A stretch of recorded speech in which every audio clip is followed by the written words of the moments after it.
वहीं रायपुर में अनुसूचित जनजाति आयोग के पूर्व राष्ट्रीय अध्यक्ष डॉक्टर नंद कुमार साय ने पार्टी छोड़ने के बाद बीजेपी पर गंभीर आरोप लगाए हैं। वहीं डॉक्टर साय के कांग्रेस में शामिल होने के बाद उनकी सुरक्षा बढ़ा दी गई है। इधर नंद कुमार साय का कांग्रेस कार्यकर्ताओं ने स्वागत किया। स्वराज एक्सप्रेस संवाददाता दिलीप साहू ने डॉक्टर नंद कुमार साय से खास बातचीत की।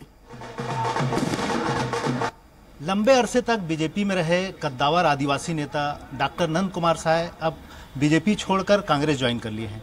हम उनसे सीधे चर्चा करेंगे। डॉक्टर साय साहब, जिस तरह से आपने बीजेपी के लंबे अरसे तक विभिन्न पदों पर रहे हैं और बीजेपी छोड़ दी, इसकी प्रमुख वजह क्या है? क्या वजह है जिसके वजह से लगता था कि हम अनुभव करने लगे 1 साल से संपर्क केंद्र के नेता यहाँ से भी कोशिश करते रहे, लेकिन हम अनुभव करने लगे कि शायद मेरा औचित्य पार्टी में उपयोगिता भूमिका मेरी शायद अब खत्म हो गई है। ऐसा मैंने अनुभव प्रारंभ कर लिया था, उसी कारण से निर्णय लेना पड़ा। केंद्रीय नेतृत्व को जिम्मेदार मानते हैं कि राज्य के संगठन इसकी वजह? मैं सभी से संपर्क करने की कोशिश की।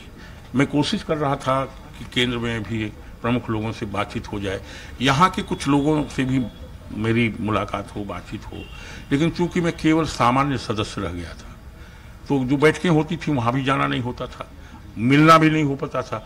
अगर मैं कभी कभी जाता था तो बैठकों में बिजी रहते थे बड़े लंबे समय तक। कई बार कोशिश किया वहां जाकर के उनसे मुलाकात हो, लेकिन कई प्रकार के प्रयत्नों से भी हम सफल नहीं हो पाए थे और मुझे ये निर्णय लेना पड़ा। बीजेपी में आपके साथी रहे विष्णुदेव साय जी, उन्होंने भी कल एक पीसी लेकर ये बातें कही है कि कहीं ना कहीं आपके ऊपर कुछ दबाव है जिस वजह से आपने भाजपा छोड़ा। कोई दबाव नहीं है। क्या दबाव रहेगा मेरे ऊपर? ये तो बीजेपी के लोगों ने शायद उनको कहा होगा, वो भी सरल नेता है, कोई ना कोई बात तो बतानी पड़ेगी। क्या दबाव रहेगा? हमारे ऊपर कोई दबाव डाल सकता है क्या?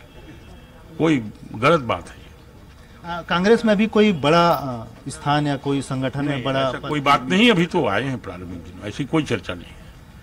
जी शुक्रिया। तो ये थे डॉक्टर नंद कुमार साय। इनका साफ तौर पर कहना है कि जो इनके छोड़ने की मुख्य वजह उपेक्षा रही कहीं ना कहीं, और भाजपा में उस तरह के तवज्जो नहीं मिल पा रहा था इनको जितना मिलना चाहिए था, इसलिए वे पार्टी छोड़े हैं। अब देखना होगा आगे और किस तरह से उनकी भूमिका तय होती है कांग्रेस में, ये तो देखने वाली बात होगी। लेकिन फिलहाल नंद कुमार साय कांग्रेस में ज्वाइन कर चुके हैं। कैमरा पर्सन गणेश के साथ स्वराज एक्सप्रेस के लिए रायपुर से दिलीप साहू।